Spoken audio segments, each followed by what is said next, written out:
முன்பெல்லாம் மாணவர்கள் ஒரு பாடத்தை புரிந்து கொள்ள பதிவு செய்யப்பட்ட வீடியோக்களை, அதாவது ரெக்கார்டட் வீடியோஸ் பார்ப்பார்கள்.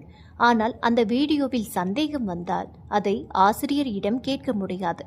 இந்த முறையை தான் ரெக்கார்டட் லேர்னிங் இஸ் டெட் என்று பிரதீக் மகேஸ்வரி குறிப்பிடுகிறார்.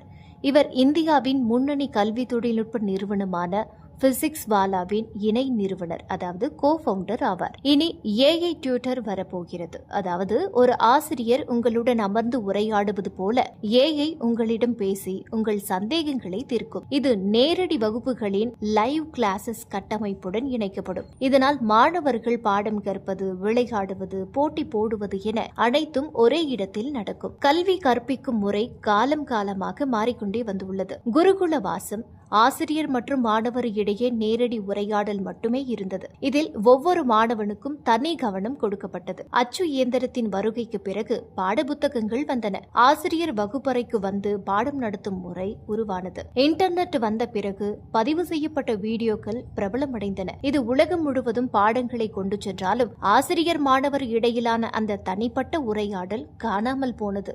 ஏஐ காலம். இப்போது மீண்டும் நாம் அந்த பழைய குரு சிஷ்யன் உறவுக்கு திரும்புகிறோம். ஆனால் இந்த முறை ஒரு இயந்திரம் நமக்கு தனிப்பட்ட ஆசிரியராக மாறுகிறது. பிசிக்ஸ் வாலா போன்ற நிறுவனங்கள் ஏஐயை எப்படி பயன்படுத்துகின்றன?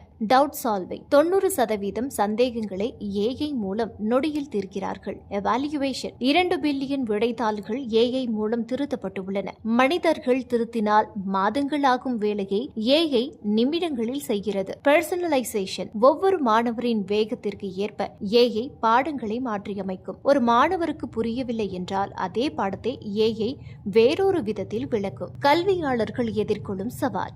கூகுள் அல்லது சாட் ஜிபிடியில் ஒரு கேள்வி கேட்டால் உடனே பதில் கிடைத்து விடுகிறது. இதனால் மாணவர்கள் ஏன் எடெக் தளங்களுக்கு வர வேண்டும்? பாடத்தை மட்டும் தெரிந்தால் போதாது, அதை எப்படி படித்து முடிக்க வேண்டும், தேர்வில் எப்படி வெற்றி பெற வேண்டும் என்பதற்கான கட்டமைப்பு முக்கியம். அதைத்தான் பிசிக்ஸ் வாலா போன்ற எடெக் நிறுவனங்கள் வழங்குகின்றன. பதிவு செய்யப்பட்ட வீடியோக்கள் என்பது டிவி பார்ப்பது போன்றது. ஆனால் ஏஐ டியூட்டர்கள் என்பது தனி ஆசிரியர் வைத்திருப்பது போன்றது. கல்வித்துறையில் இனி தகவல் தருவதை விட வழிகாட்டுதல் தருபவர்களே வெற்றியடைவார்கள்.